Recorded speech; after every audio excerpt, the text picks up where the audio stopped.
So இந்த entry எப்படி எடுத்தோன்னு பார்ப்போம். ஃபர்ஸ்ட் என்ட்ரி வந்து ரொம்ப சிம்பிள். ஜஸ்ட் நான் போகிறேன் 4 hour டைம் ஃப்ரேம் ரேலி பேஸ் ட்ராப் இந்த சப்ளை ஸ்ட்ரக்சரை ஃபைன் பண்ணுறேன். ஓகேங்களா? ஸோ சப்ளை டிமாண்ட் ஸ்ட்ரக்சர்ஸ் வேணும்னா நீங்கள் வந்து என்னோட யூடியூப் ரெஃபர் பண்ணுங்கள், அதில் இருக்குது. ஜஸ்ட் இந்த ரேலி பேஸ் ட்ராப்பை ஐடென்டிஃபை பண்ணுறேன். நான் எக்ஸ்டெண்ட் பண்ணும்போது மார்க்கெட் கரெக்டாக இங்கே ஓப்பன் ஆச்சு. 1 hourல போயிட்டு இந்த செல் என்ட்ரி நான் எக்ஸிக்யூட் பண்ணேன். ஓகேங்களா?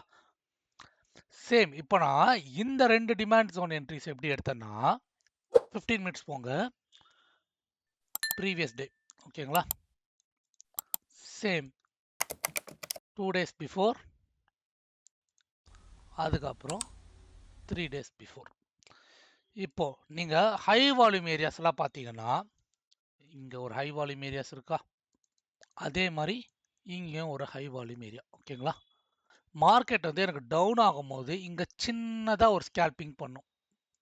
ஓகே, இது வந்து ஒரு 5 மினிட்ஸ் போயிட்டு நீங்க இன்னும் கொஞ்சம் டியூன் பண்ணிக்கலாம். இங்க பாருங்க ஒரு டிராப் பேஸ் இருக்கு. ஸோ மார்க்கெட் இங்க வந்த உடனே நான் ஒரு என்ட்ரி எடுத்தேன். கரெக்டாக எனக்கு வால்யூமும் இருக்கு, volume area low, point of control எல்லாமே இருக்கு. ஓகேங்களா? ஸோ அதனால இங்க ஒரு பை ஜோன் போட்டிருப்பேன். நீங்க ப்ரீவியஸ் 2 ரீல்ஸை செக் பண்ணி பாருங்க, இதெல்லாம் முன்னாடியே நான் போட்டிருப்பேன். அதே மாதிரி இங்க பாத்தீங்கன்னா 15 மினிட்ஸ் போய்க்கோங்க. 15 மினிட்ஸ்ல எனக்கு ஒரு ரேலி பேஸ் ரேலி வந்திருக்கு, தெரியுதா? ஸோ அதனால இங்க ஒரு ட்ரேட் என்ட்ரி பிளேஸ் பண்ணியிருப்பேன்.